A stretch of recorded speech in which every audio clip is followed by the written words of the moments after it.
Jean Messia, avant d'aller sur l'image d'Elisabeth Borne et de Jean-Baptiste Djebbari ce matin, jusqu'à quand cette grève? Écoutez, ils n'ont pas de raison particulière d'arrêter, puisque cette réforme qui se voulait initialement aller vers l'universalité, on voit bien qu'elle est de plus en plus mitée par des concessions, puisqu'en réalité le gouvernement est en train de céder partie par partie, catégorie par catégorie, pour répondre à toutes les inégalités que cette réforme crée. Donc il nous dit au départ que cette réforme ne va faire que des gagnants, mais ce que je ne comprends pas, c'est que si elle fait que des gagnants, ça va coûter plus cher. Et si ça coûte plus cher, pourquoi réforme-t-on? Donc tout ça est cousu de fil blanc, c'est incompréhensible. En réalité, les régimes spéciaux vont être maintenus. On ne va pas les appeler comme ça, mais ils vont être maintenus. Et au final, des régimes particuliers. Voilà. Donc, mais dans la philosophie, c'est exactement la même chose. Cette réforme n'est pas universelle de facto, puisqu'on a distribué de l'argent pour éteindre tous les incendies sociaux que certaines catégories ont allumés suite à la réforme du gouvernement. Et enfin, on parlait de la trêve, mais quelle maladresse de lancer une réforme aussi paramétrique et aussi systémique, surtout en même temps, comme dirait le président, à quelques semaines de Noël. Enfin, quelle urgence y avait-il? Pourquoi on ne pouvait pas faire ça en janvier? Voyez, donc c'est un peu un hasard. On nous a reproché d'avoir attendu. Et dernière chose, évidemment, sur tout ce qui est régime spéciaux, etc., contrairement aux macronistes et de certaines parties de la droite, moi je ne considère pas que ces gens-là sont des privilégiés. Alors qu'il faille effectivement faire évoluer ces régimes progressivement vers le régime général en tenant compte de la pénibilité de manière générale, parce qu'il n'y a pas que les agents de certaines entreprises publiques stratégiques qui sont victimes de pénibilité, il y a d'autres salariés du privé. Je pense qu'au final, si vous voulez, cette réforme va pénaliser uniquement les salariés du privé, c'est-à-dire ceux qui n'ont aucun pouvoir ni de bloquer le pays, ni de négocier, et un certain nombre de fonctionnaires qui ont des petites primes. Voilà ce qui va se passer parce que le gouvernement va négocier avec tous ceux qui peuvent bloquer le pays. Les autres seront les dindons de la farce. Bien sûr qu'il y a eu un déséquilibre. Bien sûr qu'il y a eu un déséquilibre. C'est du vol. C'est tellement simple que c'est simpliste. Je vous ai laissé parler. Je disais, bien sûr que la part dans la valeur ajoutée du travail a diminué ces dernières années. Mais la meilleure façon d'arriver à ça, c'est justement de faire de la croissance. Nous croyons qu'il y a une autre politique économique qui est possible, une politique industrielle. Le problème, si vous... Oui, mais le problème... sur les retraites, monsieur. Oui, mais on est au cœur de retraite. Ce qu'il faut comprendre, c'est que le financement des retraites ne se fait pas sur des tableurs Excel comme le croient les macronistes. Le financement des retraites se fait dans l'économie. Et le problème, c'est que nous avons un système de protection sociale dont les retraites font partie, qui a été imaginé au moment où la France faisait 5% de croissance, et donc qu'elle avait les moyens de le financer. Aujourd'hui, la France fait 1,4% de croissance. Et les Français ne veulent pas renoncer à leur système de protection sociale. Donc on a financé tout ça pendant 40 ans par la dette. Les macronistes pensent qu'on ne peut pas toucher à l'économie parce que c'est des phénomènes naturels qui nous dépassent. Alors, laissons un effondrer je finis mon raisonnement. Ils veulent donc effondrer le système de protection sociale, dont les retraites font partie, pour le faire coller au rythme rabougri de la croissance économique qui est de 1,2-1,4% par an en moyenne. Nous pensons le contraire. Nous pensons qu'il existe une politique économique et industrielle qui a déjà d'ailleurs fait ses preuves à l'étranger, au Royaume-Uni, aux États-Unis, etc. Et donc, faire en sorte que l'économie française croisse à un rythme plus vite, qu'elle crée plus d'emplois, et à ce moment-là, le système de retraite qui est collatéral sera financé. C'est une baisse généralisée des retraites. Et là, juste, je finis là-dessus. Et l'âge pivot, ce n'est qu'un décalage de l'âge de la retraite de 62 à 64. Non, l'âge légal ne bouge pas. L'arnaque sémantique ne prend pas. Votre retraite, c'est une retraite à 64 ans. Il faut que les Français le sachent. Sans mal du système. Mais monsieur, le problème, c'est que les Français ne croient pas ce que vous dites. Je ne parle pas simplement de ceux qui bloquent le pays, je parle de ce que rappelait tout à l'heure le représentant de la France Insoumise, à savoir le soutien de la population, le soutien des Français au blocage. Donc vous voyez bien que les Français, au fond d'eux-mêmes, sentent qu'il y a anguille sous roche, qu'il y a un loup dans votre réforme. Ils sentent pertinemment que cette réforme va leur faire perdre. Ils sont favorables à la fin des régimes spéciaux. C'est l'âge pivot qui cristallise. C'est mathématique. Si vous calculez la retraite sur l'ensemble de la carrière plutôt que sur un certain nombre d'années ou de mois définis, mécaniquement, vous allez avoir moins de retraite. Ça ne sert à rien de nier ça. Ça sert à rien de nier ça. Quant à ce que vous disiez, parce que je veux quand même répondre à ça, ce que vous disiez tout à l'heure, que l'économie française, ses performances s'améliorent, le chômage baisse, etc. etc. Mais ça, c'est lié aux 17 milliards que vous avez lancés dans l'économie, que vous avez injectés dans l'économie, après avoir fait une politique de l'offre pendant la première année. Vous faites maintenant une politique de demande. Votre politique est totalement brouillonne. Alors, il y a effectivement ces résultats tout à fait modestes qu'on constate, mais à quel prix? Et aujourd'hui, vous avez injecté 10 milliards, vous vous préparez encore à financer tous ces particularismes que votre réforme des retraites va provoquer. Mais où allez-vous trouver l'argent? Vous qui êtes les parangons de la rigueur, qui avez été élus sur la compétence budgétaire, vous allez financer ça comment, à l'heure où la France dépasse 100% de dette sur PIB? L'inverse. En économie ouverte, c'est infaisable ce que vous dites. Et bien précisément, mais moi je ne suis pas. Si vous me laissez finir, je ne suis pas pour une économie ouverte. Je suis pour qu'on remette des frontières, pour qu'il y ait des taxes absolument. Non, c'est pas nouveau. Vous lirez le programme de la France Insoumise. Je croyais que c'était d'extrême droite les frontières, d'après vous. Vous lirez le programme de la Là-dessus, France vous vous rapprochez. Non, je suis désolé, c'est les frontières, c'est d'extrême droite, non? C'est les frontières migratoires aussi, vous les mettez? Arrêtez de raconter n'importe quoi. Les frontières sont juste des outils pour faire en sorte que les produits qui sont produits à des faibles coûts écologiques et à des faibles coûts sociaux soient taxés davantage quand ils arrivent dans notre pays. C'est pas ce que vous disiez. Évidemment que si vous ne protégez pas, évidemment que si vous protégez, et il y a autre chose. Il y a aussi la hausse de la TVA, c'est pas une proposition. Allons dans le détail. Il y a aussi les impôts sur les entreprises. Nous proposons, vous dites souvent les entreprises ont trop de charges. Mais qu'est-ce que vous proposez pour régler ce problème? Nous, on propose qu'il y ait un fonds.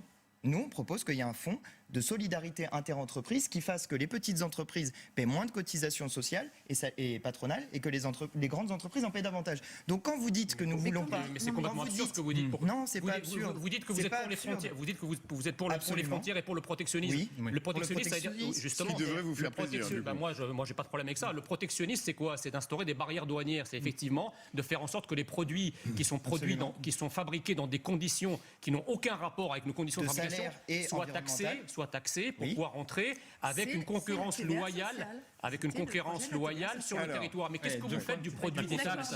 Plutôt que de faire raquer les grandes entreprises pour utiliser le produit des taxes pour justement baisser les cotisations sociales. Du débat sur les retraites. Le problème, si vous voulez, c'est que vous êtes en train de faire du plasticage à la découpe de toute notre protection sociale.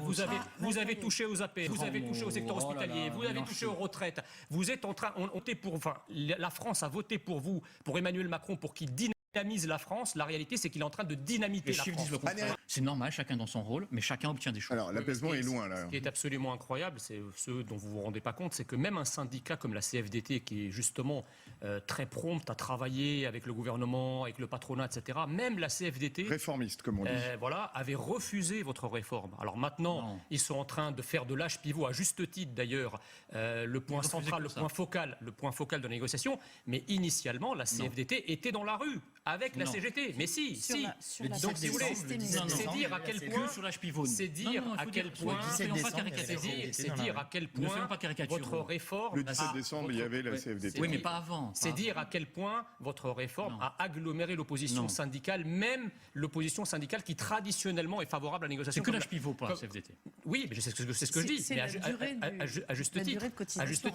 Quant à la convergence des luttes dont il est question ici, moi, je ne la vois pas, parce qu'en fait, les gilets jaunes, les vrais gilets jaunes des débuts, ceux qui étaient 300 000, 350 000 au mois de novembre, décembre 2018 et puis de janvier 2019, en réalité, ils sont rentrés chez eux.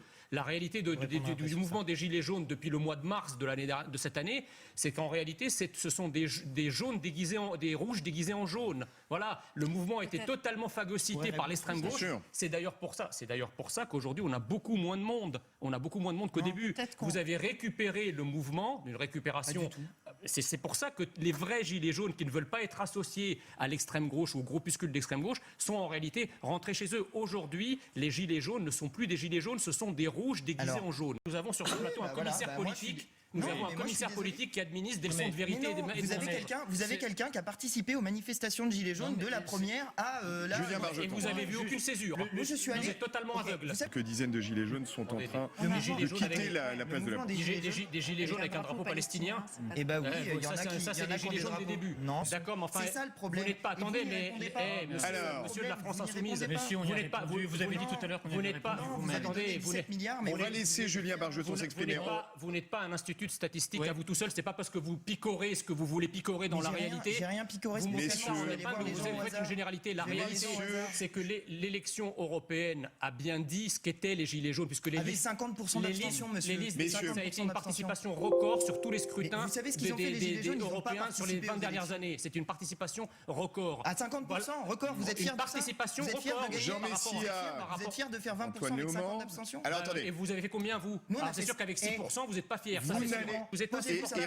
Vous ne voyez pas la mutation du mouvement des Gilets jaunes. Alors, ce avec quoi je suis d'accord, c'est qu'effectivement, le gouvernement, avec sa politique, en réalité, on est dans un mouvement de colère sociale permanente. C'est-à-dire, on a commencé avec les Gilets jaunes. Laissons maintenant Julien Bargeton répondre. Et ensuite, on a ce mouvement social qui est aussi record. Donc, en fait, ça fait un an et demi. Julien Bargeton, vous répondez. De diverses façons à cause de votre politique. Je vous dis, il y aura un laissez Julien Bargeton finir. C'est 1 euro cotisé, 1 euro de retraite. C'est ça? Non, mais c'est surtout donc si vous êtes en arrêt maladie, vous cotisez quoi? Enfin, quel est vous aurez des points. Vous aurez des points. Comment ça? En arrêt maladie. Bien sûr. Mais non, mais il y a une bien chose sûr. Alors, moi, je vous réponds. Si vous dites que les jobs d'été ne sont pas pris en compte aujourd'hui par le système de retraite, il suffit de passer simplement à la cotisation par trimestre, à la cotisation mais parce que par mois. Nous sommes plus ambitieux que ça. Nous voulons une refondation mais justement, qui va dans le sens de la justice et de la simplicité. Votre refondation c'est ça la un différence. Plasticage de notre et protection les Français, sociale. M. Messia, n'ont pas voté pour Marine Le Pen, ils ont voté pour Emmanuel Macron. Oui, mais d'accord, c'est pas une dictature, c'est pas Napoléon III, Emmanuel Macron. Non, mais le projet était pour toutes jusqu'à... Le projet était dans le peut-être, projet. Déjà là, comme disait Madame, l'âge de la retraite, on avait promis de ne pas y toucher, on y touche. L'âge légal. C'est votre politique qui est contradictoire, c'est pas mes propos. Depuis que vous avez été élu, en réalité, c'est votre politique qui a allumé l'incendie des Gilets jaunes avec la taxe carbone, etc. Vous avez ensuite sorti... On a trouvé un pays dans Vous avez ensuite sorti la lance à incendie budgétaire pour distribuer 10 milliards pour calmer le mouvement social. Là, c'est exactement la même chose. Vous avez eu une réforme des retraites dont le but initial était purement comptable et budgétaire. Et vous découvrez l'ampleur du refus de la société. Et maintenant, vous êtes en train de multiplier les rustines pour essayer de calmer l'incendie social. En fait, à chaque fois, vous faites une politique, ça provoque une colère sociale monstrueuse. Vous l'arrosez budgétairement pour calmer la situation et donc au final votre politique coûte beaucoup plus cher que le système qu'elle prétend réformer pour faire des économies. Vous êtes dans l'amateurisme politique, voilà la réalité. On va y perdre, que les retraites vont baisser. C'est de l'amateurisme politique. Ça coûte plus cher ou les retraites baissent? C'est de l'amateurisme politique. Choisissez vos arguments. Mais non, vous dites l'inverse, vous dites que ça baisse, les retraites vont baisser et qu'elles coûtent cher. La réalité c'est que vous naviguez à vue. Je dirais que, passez-moi l'expression, c'est un peu le double effet qui se coule de la politique du gouvernement. C'est-à-dire qu'on avait effectivement au départ la colère exprimée par les Gilets jaunes, mais les vrais Gilets jaunes, en réalité le mouvement des Gilets jaunes, canal historique si je puis dire, il s'est tari en cours d'année 2019. Et il s'est tari à mesure qu'il a été récupéré précisément par des militants d'extrême gauche, quand ce n'est pas par les Black Blocs, etc. Alors on a utilisé tout un subterfuge. Ça montre aussi que les Gilets jaunes étaient très divers au départ. Oui, mais enfin globalement, les Gilets jaunes des ronds-points du mois de novembre et du mois de décembre, on voit qui ils sont. On voit que c'est plutôt les classes populaires de la France périphérique, de la France des oubliés. Voilà. Oui, ils étaient politisés. Mais est-ce qu'ils se repolitisent aujourd'hui? Non, ils étaient peu politisés dans la mesure où effectivement ils ne suivaient pas les consignes d'un parti politique ou d'un syndicat. On a tenté, et d'ailleurs le gouvernement l'a encouragé, de faire des listes Gilets jaunes aux élections européennes qui n'ont pas du tout pris.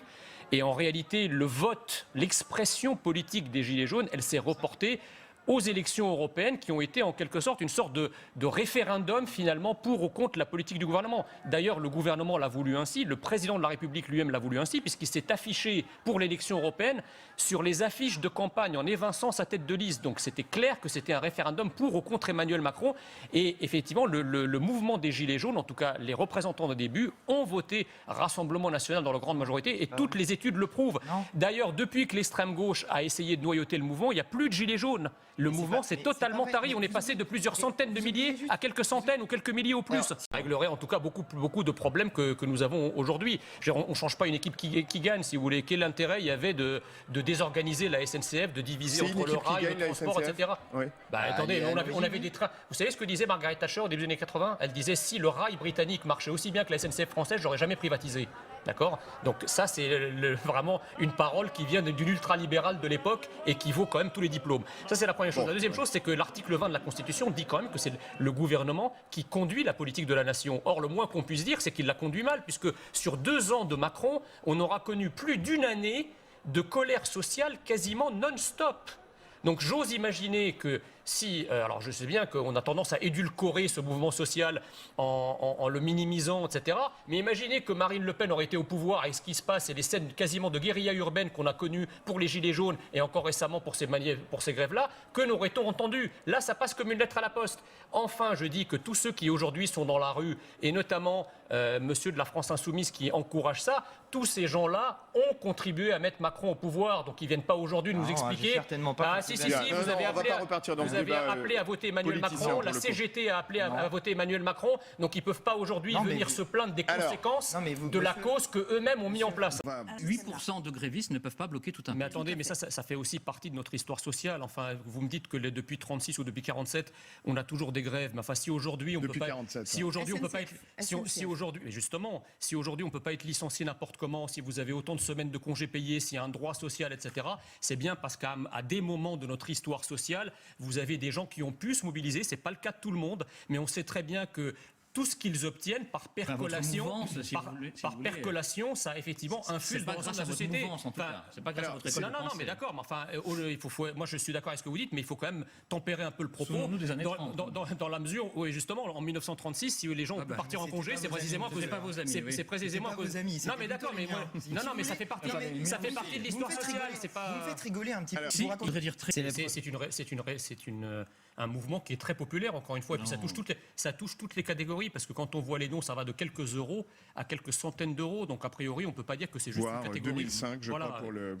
Toutes les catégories sont concernées, et là, vous avez la preuve chiffrée, si je puis dire, du soutien qu'apporte le pays à ce mouvement. On a souvent parlé en France, je vous rejoins dans ce que vous dites tout à l'heure, effectivement, les syndicats en France sont peu représentatifs en tant que tels, mais n'empêche qu'ils ont une force de mobilisation qui est supérieure à celle qu'on a dans les pays européens, c'est-à-dire leur capacité à mobiliser au-delà de leurs simples adhérents. Et donc en 95, par exemple, on parlait de grève par procuration ou de mouvement social par procuration. On a exactement la même chose aujourd'hui. Aujourd'hui, nous avons un mouvement social, une grève par procuration, et la cagnotte, son montant qui est absolument historique, le prouve.